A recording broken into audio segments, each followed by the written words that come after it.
Finally getting out to the range here, testing some 6.5 Creedmoor. It's a beautiful day, finally. It's about 42 right now. This might be the only footage I get. It's going to be a busy day here because of the nice weather. So we're testing out IMR 4451 and H4350 with 140 grain ELD-M. So we'll see how it goes today. Hello YouTube, the Gun Nut here. It's another great day to be an American. Let freedom reign. So I finally got out to the range and was able to shoot my 6.5 Creedmoor hand loads that I put together recently. I have some videos out there on there. I'll post the links below. And so we shot today 140 grain Hornady ELD match bullets with IMR 4451 and Hodgdon 4350.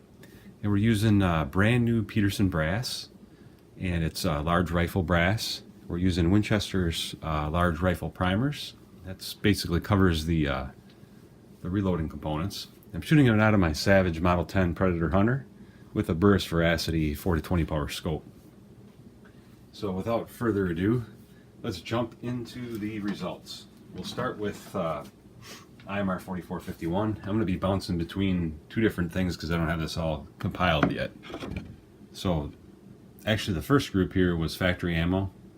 My cold bore shot was here, and I'm going to call it cold bore cold shooter because I think it went off before I was completely ready. So ignoring that one, we had 4 shots in the 0.71 inch with that factory Hornady ELD-M. First charge level for the IMR 4451 was 38.5 grains, and we got a 1.04 inch group. And that particular round had an average velocity of 24.91, an extreme spread of 16.4, and a standard deviation of 7.07. You can see my Hornady 140 grain factory load data here as well. I forgot to grab the average velocity. It looks like it's probably going to be 2690s maybe. And but this wasn't too good. Standard deviation of 18.89, extreme spread of 48.87.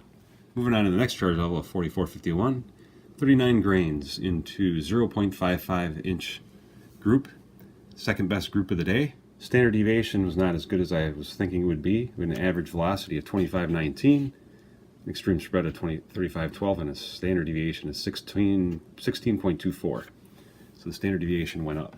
Moving on to 39.5 grains, got a 0.69 inch group. And with 39.5 grains, we had an average velocity of 2566, an extreme spread of 13.08, and a standard deviation of 6.4. So right there at that level, we had good SD and a good group size. 40 grains, group started to open up a little bit. We had a group size of 1.18 inches. We had average velocity of 2587, extreme spread of 28.7, standard deviation of 15.13.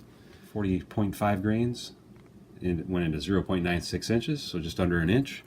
Standard deviation of 8.54, with an extreme spread of 17.56 and an average velocity of 2616. So overall, IMR 4451 seemed to do fairly well. The max load that I found in the Hodgdon manual, I believe, is 41, so, or 41.1, so I have 0.6 of a grain I could go up according to that data. And I did look in Sierra though, with their 140 grain bullets, they go up to almost 42 grains or 42.5. I don't have it in front of me, so don't use that load. But so there might be some more room there. But if I stick to the Hodgdon or the Hornady data, I'm kind of at max, getting close to max on that. But a little bit of room. What I'll probably do is load up some more in that area of 39 to 39.5, and maybe play around in smaller increments and see what we get. And I also might try going up to 41. All right, moving on to Hodgdon 4350. So the first group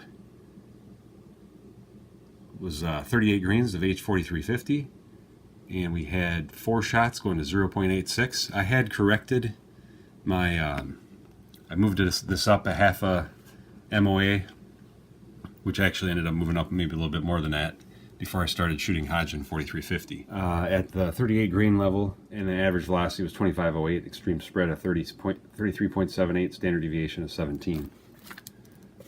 Moving on to 38.5 grains. That opened up quite a bit for me for some reason, 1.35 inches. I wrote a note there, I rushed shots.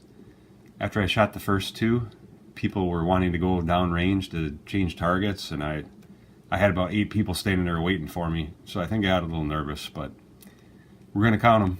It is what it is. We had an average velocity, 2512, so the velocity didn't really go up a whole lot. Extreme spread of 35.01 and a standard deviation of 14.59. Moving on up to the 39 grain level, things starting to tighten up a little bit here with a 0.78 inch group.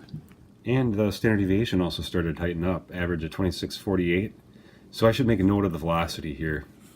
I readjusted the crony because I wasn't, didn't look like it was quite lined up right for me as I was moving across the target. And I think I might have actually had it at a slight angle. And that could be why the velocity jumped up more than one would expect. Because I definitely have some weird velocity readings here for the next couple of groups compared to what I would have thought maybe. So the average was 2648, the extreme spread was 11.02, and the standard deviation was 6.08. 39.5 grains. This is the best group of the day, 0.51 inches. The average velocity was 2693. Again, take that with a grain of salt. Extreme spread of 16.19 and a standard deviation of 7.61. So still getting some good SD numbers at the 39.5 grain level. Then at 40 grains, which according to the Hodgdon manual is a max charge, we got a 1.01 inch, just slightly over an inch group. Of course, the Sierra manual, I think, has a maximum charge of 42 grains with their 140 grain bullets. And I know people load those 41.5, I think is a pretty popular charge here with H4350. But anyways, following the book, this was a max charge. The average velocity is 2668. Again, here what I did is I readjusted the crony again because I saw that I was maybe off angle just slightly, and then the velocity dropped down. So I think there might be something to that. The average velocity was 2668, the extreme spread was 67.81, and the standard deviation was 29.35, which seems ridiculous. But keep in mind, this is brand new Peterson brass, never fired. So I am technically fire forming, and I would expect these standard deviations to come down. And then I closed out the shooting by trying out a few shots, 147 grain Hornady ELD-M. I got a 4-shot group here at 0.89 inches. I had picked up a box of that, and I wanted to try that. Plus, I always like to shoot factory loads at the beginning and end, just to give me some idea of how we're comparing and see, you know, if it's shooter variation or something else. But overall, we had a pretty good day at the range. Liking these results. Everything in the middle was the best here, but they were at the same load levels. 39 and 39.5 for both, and those were the best groups of the day, those 4. So I'm definitely going to explore those ranges a little bit more, and I might explore the top end a little bit more. And as we're getting through here and getting this Peterson brass fire formed, we'll see if those SDs come down and see if the groups even get a little bit better. All right, before we wrap things up, let's take a look at the brass. This is the IMR 4451. Those black marks are the way I make sure I don't mix up my rounds. I put just different markings for different load levels. I didn't see anything too concerning here. Everything looked pretty good. So I don't think I'll have any issues if I go up a little bit from where we stopped at 40.5.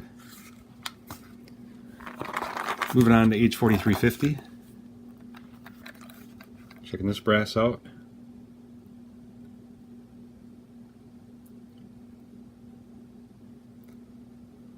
When I got to the top charge, it did seem like the primers were starting to flatten some.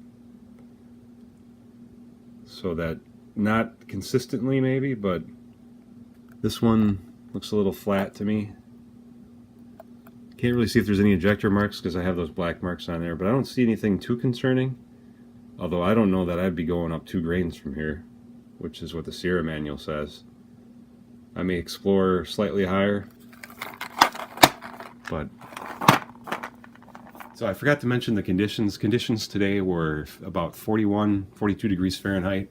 We did have a pretty stiff wind, between 10 to 15 mile an hour winds. I would say it was at about a 45 degree angle. I didn't see a whole lot of horizontal dispersion, so I don't think it affected us too much. And it was sunny and pretty decent day for beginning of March here in Wisconsin. So I hope you guys enjoyed the video. If you did, please like and subscribe. You guys be safe out there.